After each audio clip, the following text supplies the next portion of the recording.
2, alley pavement, Adam Brown, Abbey. The alley adjacent to the former Abbey property is partially paved and partially gravel. Adam Brown is requesting assistance by city to pave that portion next to the entire property he owns, which is the Abbey, and is in the process of renovating into apartments. Adam's proposing to pay 50% by him and 50% by the city in accordance with the council resolution in the past. And Scott, you're on the phone there. Was you able to get any estimate on this as far as dollar-wise? Yeah, the estimate should not exceed $20,000, Dick, for the total. So 50-50 would be $10,000 for the city and $10,000 for Adam. Okay. The financial impact of this, the funding would come out of the road use tax, am I right? Yes, it would be road use tax. Okay, very good. Any questions from the city council? Make a motion approving Adam Brown's request for 50% funding of alley paving project attached adjacent to his Abbey property. Second. Motion made and second. Adam Brown request for 50% of funding and alley payment next to the Abbey property. All those in favor say aye. Aye. Opposed? Motion carried. Mayor? You let Adam know? Better right away knowing Adam. Yeah, Scott. I just wanted to indicate to the council that that motion is consistent with the 1996 council resolution that basically states that if the private sector picked up 50%, that the city would pick up the other 50%. And so what you just did is consistent with that resolution of the past. Okay, real good. Thanks a lot, Scott.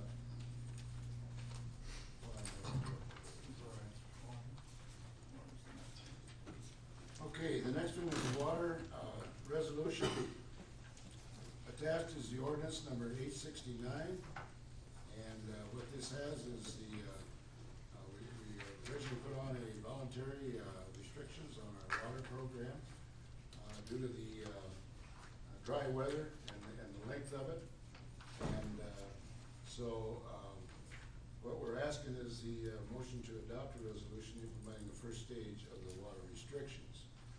All stages or restriction to watering will be made by resolution upon council's notification and implemented by the city administrator. The first stage implemented on June of 2007 was odd and even, Monday through Saturday, with no ban on Sunday. Any or all stages will be started and changed as deemed necessary by the city staff. The city administrator will also be in charge of lifting any watering ban that has been implemented. The notification of any ban will be on the radio and in the newspapers. You wanna touch base on this just a little bit, Scott, of how the volunteers going? Yes, I would. Jim Conley, our acting water superintendent, indicated to me that just bringing it up at the last city council meeting has yielded a net impact of a 13% reduction. And so we didn't even implement stage one, but it did have an impact by bringing it up. It's back before you because we've had some maximum days of 4.925 million. 4.925 million. Our water treatment plant is rated at 6 million. So it's not like we are out of water. We can certainly pump sufficient water. We can store sufficient water, but the iron and manganese plant is rated at 6 million. When you figure in the backwash that is needed to operate the filters of that iron and manganese plant, really our effective design capacity is 5.7 million. So anytime we approach 5 million gallons, it's time for a council resolution to specifically ask everyone in Lamar's to begin begin the process of voluntary conservation. And so that's why we're here today. I don't want to be an alertist, and there's plenty of water, but we are bucking on the upper end of our capacity, and so we're just asking for voluntary compliance at this point in time. Okay, any questions for Scott? I do want to, you indicated we had a 13% reduction, Scott, on a voluntary basis. We certainly want to thank our residents and patrons and businesses for helping us out in that area. So as of right now, we're going to continue to do the way we are. Is that right, Scott? Well, we are asking for a resolution of the city council to enact stage 1, which is voluntary conservation. Okay. So if the council were to be inclined to do that, that would just put it a little more official than me bringing it up at the last council meeting. I do think, Scott, this is Rex, I do think that we will have another reduction in water come this weekend when everybody gets their watering bills for July. I think when they get their bills, we're gonna see a reduction. We've had a whole month where we had 1 day of rain versus June where we had a couple days of rain and a little bit dry, less hot weather. We had the hot weather in July. We have 31 days in July. We had the Plymouth County Fair. We had other things going on. 4th of July activities. I think you're going to see a major reduction next week in water usage just when people get their bills in the mail. And I think it would be good if the news media could somehow at least highlight parts of stage 1 so people get a pretty good understanding of the types of things we're talking about. Some of these things we just don't think of on a daily basis. So I should also point out another stat. Even though we had a maximum day in July of 4.925, the average daily use of water for the month of July was 4.1 million.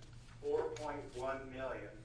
So notice, even though we had a maximum day, Rex's comments are probably very true. I don't think the average day for 30 days straight is going to start exceeding 5 million here. Okay. So what does making the motion do for us, Scott? I'm just looking for a motion to pass a resolution by the city council to enact stage 1 of the water conservation program for Lamar's, Iowa. Which is still voluntary. That is a voluntary conservation request. It's just more authority behind a voluntary request. Yep, it's a resolution to ask everyone to voluntarily conserve, and I think there's A through, what is it, G? Yep. On that list of different things that the citizens can do. Okay. And I think one of the big ones is we talk about watering, because they're talking about water before 6 a.m. So that's a pretty important part of it also. I would agree. Before we do that, can we make an editing change in the ordinance at this point or not? What does it say? The word between Monday and Saturday, if we could get the correct through instead of THREW. They were throwing a baseball. Monday and Saturday. Thank you. Was that correct in a motion adopting resolution number 1751, implementing the first stage of water restriction? Is there a second? Second. Motion, is that 1751 or 52? 51. Motion adopting resolution number 1751, taking additional action to enter into the general obligation refunding loan agreement. Oh, we're just on water now. We'll get to Mike's. Motion adopting resolution 1751, implementing first stage of a water restriction. Do we have roll call on that, Ben? Rexnickle? Yes. Knapp? Yes. Nelson. Yes. Wick. Yes. Motion passed. Okay, thank you.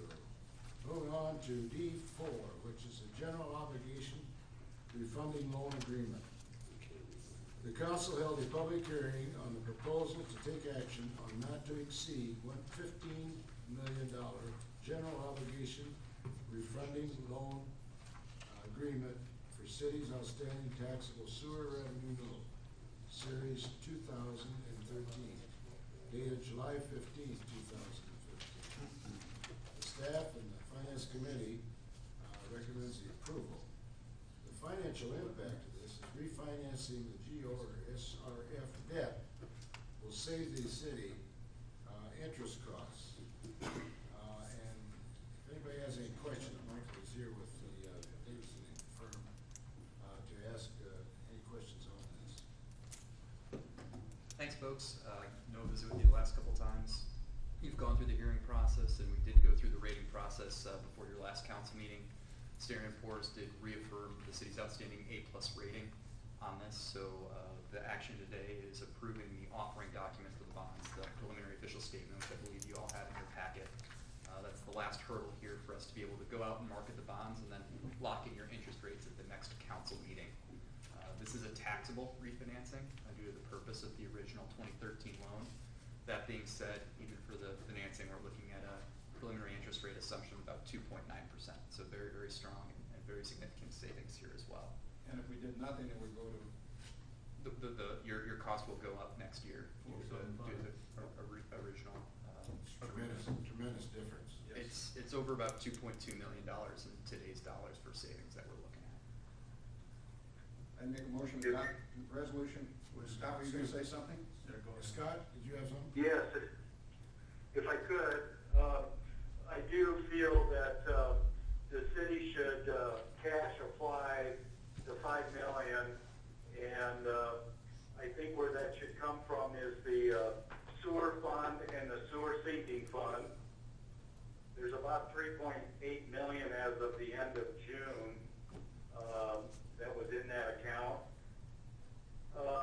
And then I think in order to arrive at the $5 million, that we do an internal borrowing from the urban renewal TIF fund. And the fund that I'm talking about is the one, the longer one, which is Highway 75 Urban Renewal TIF District. So we do that internal borrowing to the sewer fund as it is needed in order to keep a sufficient balance so that the monthly bills can be paid. And by doing that, then the sewer users of the system, both commercial, industry, and residential, they're still obligated to pay the indebtedness that was created by the expansion of the two plants. And yet, we're really just refinancing partially by internal sources and partially by the bond market. And we did run that by the Finance Committee, and the Finance Committee also agreed with that program. Any questions? When we're done, we'll have, well, what, 13 too? Yeah, it's about 13.1 after that. So your 15 was your not to exceed as we talked through scenarios. Correct. And then, I know you wanna do it, Johnny, but I think they got me to say it's different words now, right? Bill, we gotta, The title of the resolution is what's attached.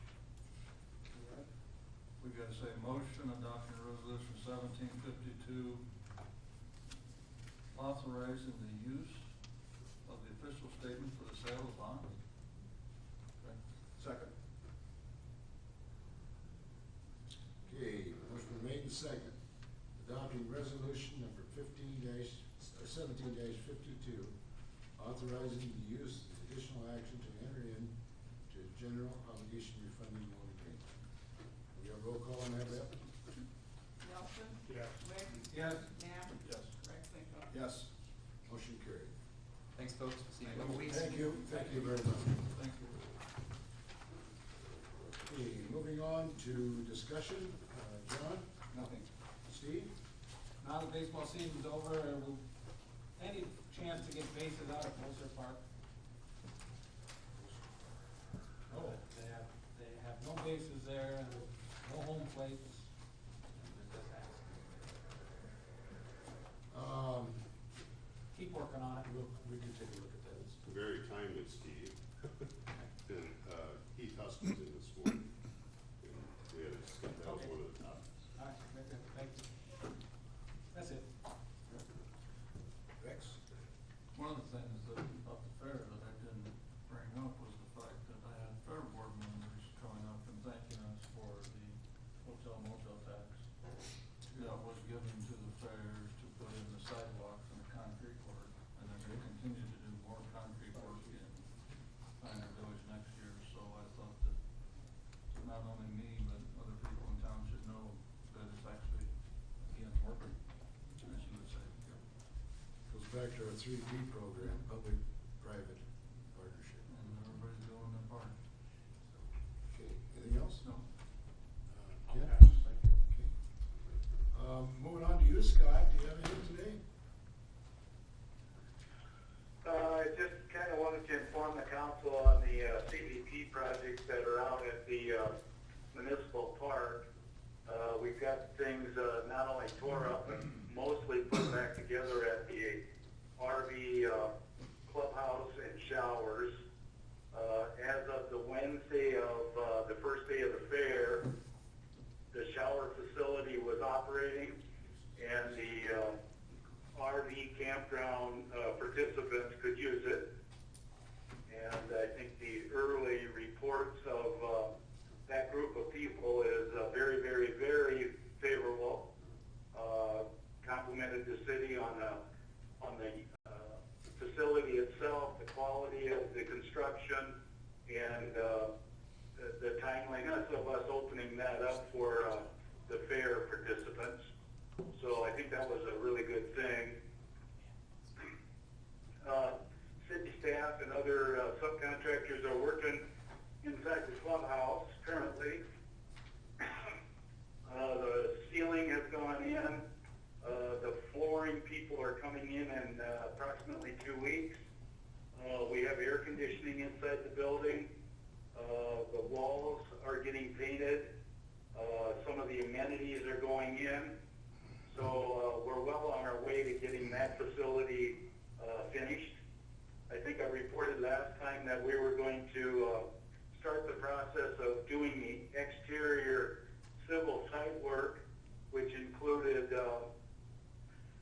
drive-through facility for the RVs to pull in off of Ford, pull up to the RV clubhouse and be able to park, run in and sign in with the manager, and then pull right out across the street and go to the park itself. And that drive lane has been paved. Many areas of the sidewalks have been put in now, serving both the shower and the clubhouse. So we're well on our way to kind of wrapping that project up. Currently, JMAC is working at the shelter house, and your city crew is doing the initial removals and grading. Dave Wilperding is surveying that and setting grade. And so JMAC is going to go right over and start the process of putting in the service drives and sidewalks surrounding the shelter house now. And so I would guess that within 1 to 2 weeks, we should be wrapping that process up as well. Ski Bout has put in all the doors, with the exception of one that got kind of misordered and had to be brought back. So that's on the men's exterior restroom that faces south on that structure. And then that leaves just a little bit of trim work to be done on the interior of all the doors and windows, and the city crew will get at that just as soon as they get the RV clubhouse put together. In addition to that, we now have pretty much everything completed at the Dogwood Edition, and I would guess that perhaps at the next council meeting, we'll be asking the city council to accept that subdivision as completed. In addition to that, we've had a pre-construction conference on the KNS edition.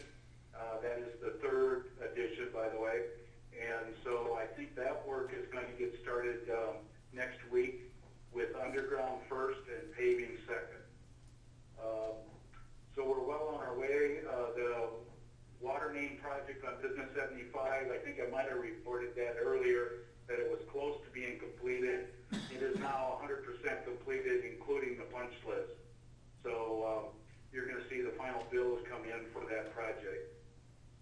That completes my report. I would ask Greg Smith to come to the podium and give you an update on the sidewalk program that he has implemented. Okay, Greg?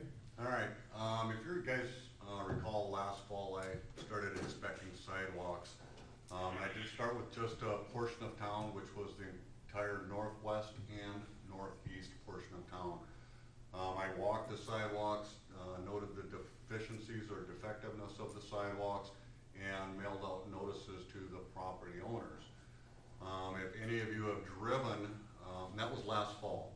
I gave them till this spring to get work started. And if you've driven any part of the north part of town, you will see a lot of concrete sidewalks going in. I've been receiving a lot of calls to specifically identify areas that need to be fixed or replaced. I've driven a lot of it. We're getting a lot of compliance.